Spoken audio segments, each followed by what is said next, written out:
Bapak Ibu terkasih, perkenankanlah saya Monica pada hari ini untuk menyampaikan Safir tanggal 2 November yang diambil dari bacaan Injil Yohanes 6 ayat 37 sampai dengan 40. Kemarin tanggal 1 November, gereja merayakan Hari Raya Semua Orang Kudus. Dan hari ini 2 November, Gereja Katolik memperingati arwah semua orang beriman untuk mengenang dan mendoakan mereka yang telah mendahului kita. Gereja merayakannya secara berurutan karena keduanya berhubungan dan mempunyai makna yang dekat, yaitu setelah kita merayakan Hari Para Orang Kudus, lalu kita mendoakan saudara-saudari kita yang telah berpulang, dengan harapan agar mereka pun dapat bergabung dengan para orang kudus di surga. Dalam KGK 1032 disebutkan, sudah sejak zaman dahulu, gereja menghargai peringatan akan orang-orang mati dan membawakan doa dan terutama kurban ekaristi untuk mereka, supaya mereka disucikan dan dapat memandang Allah dalam kebahagiaan. Praktek mendoakan arwah ini sudah dilakukan sejak zaman Perjanjian Lama, seperti yang dikisahkan di bacaan saat pertama, yaitu 2 Makabi 12 ayat 43 sampai dengan 45 dikisahkan. Yudas panglima Israel menyuruh mengumpulkan uang di tengah-tengah pasukan untuk dikirimkan ke Yerusalem untuk mempersembahkan kurban penghapus dosa bagi para tentara yang gugur dalam pertempuran, supaya mereka dilepaskan dari dosa. Di Perjanjian Baru 2 Timotius 1 ayat 18 juga tercatat bahwa Santo Paulus berdoa bagi sahabatnya, yaitu Onesiphorus yang telah wafat. Tradisi mendoakan jiwa orang yang sudah meninggal dicatat juga dalam tulisan Bapa Gereja, antara lain Tertullianus mengajarkan untuk menyelenggarakan misa kudus untuk mendoakan orang yang sudah meninggal pada perayaan hari meninggalnya setiap tahun. Santo Yohanes Chrysostomus dan Santo Agustinus mengajarkan bahwa para beriman dapat mendoakan jiwa orang yang sudah meninggal dengan derma. Santo Ambrosius mengungkapkan, kita mengasihi mereka semasa mereka hidup. Janganlah kita melepaskannya dalam kasih sayang ketika mereka telah meninggal. Mengapa kita harus mendoakan mereka yang sudah meninggal? Cinta kasih Kristiani tidak mengenal batas, serta melampaui ruang dan waktu, sehingga memungkinkan bagi kita untuk mengasihi mereka yang telah meninggal. Dengan kematian, memang mereka tidak bersama kita lagi secara fisik, namun kehadirannya tetap bisa kita rasakan karena mereka selalu ada di dalam hati kita. Dalam iman kepada Kristus seperti yang kita ungkapkan dalam kredo bagian akhir, kita percaya bahwa persekutuan para kudus yang terdiri dari 3 kelompok, yaitu pertama, gereja yang berjuang, yaitu kita yang masih bersiara di dunia. Kedua, gereja yang berjaya, yaitu semua orang kudus di surga seperti santo dan santa. Dan ketiga, gereja yang menderita, yaitu mereka yang masih berada di api penyucian atau purgatorium, adalah mereka yang layak masuk surga tetapi masih harus dibersihkan atau dimurnikan akibat perbuatan dosa semasa mereka hidup. Sehingga secara rohani kita mempunyai relasi yang erat atau kita mempunyai keterikatan dengan mereka yang telah meninggal. Mengenai api penyucian ini dapat dilihat di Matius 12 ayat 32 disebutkan, apabila seorang mengucapkan sesuatu menentang anak manusia, ia akan diampuni. Tetapi jika ia menentang Roh Kudus, ia tidak akan diampuni.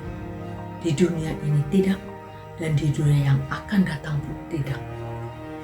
Atas dasar iman Kristiani dan kasih, maka kita mendoakan bagi jiwa-jiwa yang masih berada di api penyucian, yang sedang menanti rahmat Allah untuk dapat masuk surga. Doa-doa kita berguna bagi mereka yang berada di purgatorium, seperti yang diungkapkan di KGK 1030. Tetapi ia masih harus menjalankan satu penyucian untuk memperoleh kekudusan yang perlu supaya dapat masuk ke dalam kegembiraan surga.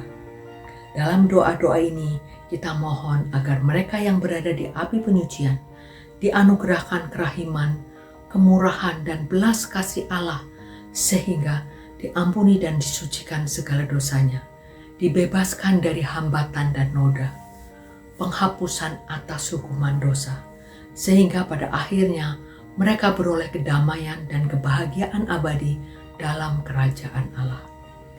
Contoh konkret yang lazim kita lakukan untuk mereka yang telah meninggal seperti intensi misa pada hari meninggalnya setiap tahun dan tanggal 2 November hari ini yang kita peringati, lalu doa rosario, doa novena, juga mengunjungi makam bagi yang dikubur atau kolumbarium bagi yang dikremasi. Pada kesempatan ini, saya ingin sharing mengenai almarhum mama saya yang telah meninggal 1,5 tahun yang lalu. Pada saat saya membereskan barang-barang mama setelah pemakaman, saya menemukan rosario Yesus ini di laci meja kamar tidurnya. Ternyata ini adalah rosario yang dulu saya belikan untuk mama. Pada saat itu saya langsung merasakan apakah mama ingin didoakan dengan rosario ini? Sehingga akhirnya saya berjanji pada diri sendiri, setiap saya menghadiri misa, maka 30 menit sebelum perayaan dimulai, saya akan menderaskan doa rosario Yesus dengan menggunakan rosario ini untuk kedamaian jiwa bagi mama. Dalam bacaan Injil hari ini menegaskan beberapa hal, yaitu 1, Yesus turun dari surga untuk melakukan kehendak Bapanya, yaitu agar kita percaya kepada Yesus yang diutusnya. 2, kita percaya bahwa kita diselamatkan oleh Yesus yang telah menebus dosa-dosa kita. 3, adanya jaminan Yesus bagi umatnya, yaitu bahwa semua orang yang datang dan percaya kepada Yesus akan mendapat keselamatan, tidak akan hilang, tidak akan dibuang maupun ditinggalkan, tetapi akan dicari. Bukan hanya orang baik saja yang diterima, tetapi juga orang berdosa yang mau bertobat. 4, iman Kristiani akan kebangkitan orang mati merupakan buah istimewa dari orang yang datang dan percaya kepada Yesus. Apa pesan Injil bagi kita pada hari ini?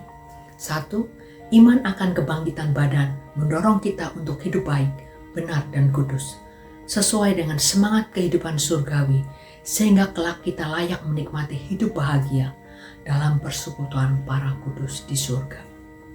Kedua, kemuliaan di surga berkaitan erat dengan kehidupan kita di dunia.